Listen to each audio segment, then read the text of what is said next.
Meanwhile, President Trump has gotten himself into not a pickle, out of a pickle, I would suggest. So I have always been skeptical of the idea that there was going to be a grand summit between the Trump administration and the North Korean dictatorship. I have always been deeply skeptical of this. I was from the beginning. When people were shouting Nobel Prize, Nobel Prize, I was saying, for what? Okay, unless North Korea wants to actually give something up, there's no deal that's going to get done here, and there's a far better shot that the United States will make a bad move, and that the bad move will involve pulling troops off the peninsula, or scaling down military drills, or making some sort of promise financially to Kim Jong Un, which I do not support. Well, President Trump did the right thing. So, a few days ago, North Korea threatened a nuclear showdown with the United States. So this was just a couple of days ago. North Korea, according to Huffington Post, has escalated its war of words with the U.S., repeating a threat on Thursday to call off the planned June 12th summit with President Donald Trump, warning that a nuclear showdown could instead be on the table. In a statement published by North Korea's official Korean Central News Agency, the North's Vice Minister of Public Affairs, Cho Sun-hui,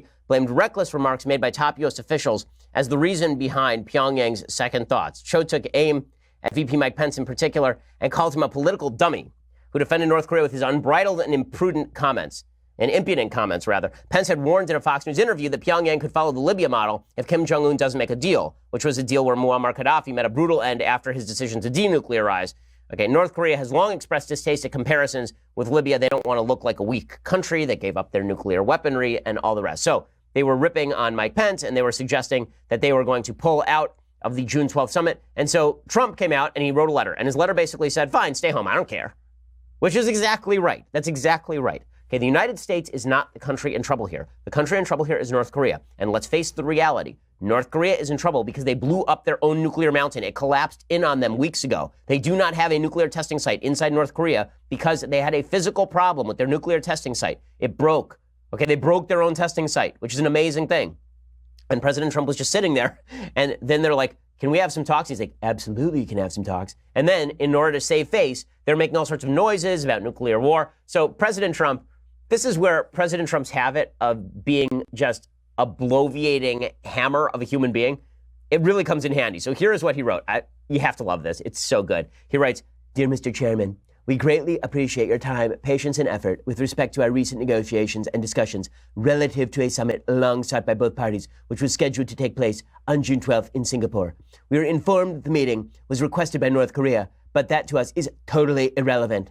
I was very much looking forward to being there with you. Sadly, based on the tremendous anger and open hostility displayed in your most recent statement, I feel it is inappropriate at this time to have this long-planned meeting. Therefore, please let this letter serve to represent that the Singapore summit, for the good of both parties, but to the detriment of the world, will not take place. You talk about your nuclear capabilities, but ours are so massive and powerful that I pray to God they will never have to be used. Okay, that last sentence is so Trump. It's so Trump, and it's so great. I mean, it's like Donald Trump brags about his genitals and his nuclear capabilities in exactly the same one. They're so massive and powerful. I pray to God they will never have to be used. It's just spectacular. It's so good. Right? I mean, it's the president of the United States telling the North Koreans, guys, like, let's be real here. You're pretending that this is a partnership of co-equals, that we're going to sit down across the table and we're going to pretend like North Korea is a real country and not a crazy dictatorship where you imprison in a gulag hundreds of thousands of people and then test your crappy level nuclear weapons. Like, we're going to pretend that. But let's be real. We're massive. We're huge, you might say. And then he continues. I felt a wonderful dialogue was building up between you and me. And ultimately, it is only that dialogue that matters. Someday I look very much forward to meeting you. In the meantime, I want to thank you for the release of the hostages who are now home with their families. That was a beautiful gesture and was very much appreciated. Which is him reminding them, you guys already made concessions to me. So ha, ha, ha, ha, ha, ha. You idiots. You let out the hostages, and now we're not going to do a meeting, and I'm going to laugh about how my nuclear weapons are better than yours. Okay, all of this is kind of hilarious. Okay, let's be real. Kind of funny. Does it increase the chances of nuclear war? No, because the North Korean regime does not want to get into nuclear war with the United States. We would turn his palace into an ocean of glass in 30 seconds flat. This is not happening, okay? There's not going to be a war between North Korea and the United States because Kim Jong Un is not suicidal. And all of the concessions he was prepared to make were not going to be made because Donald Trump sweet-talked him.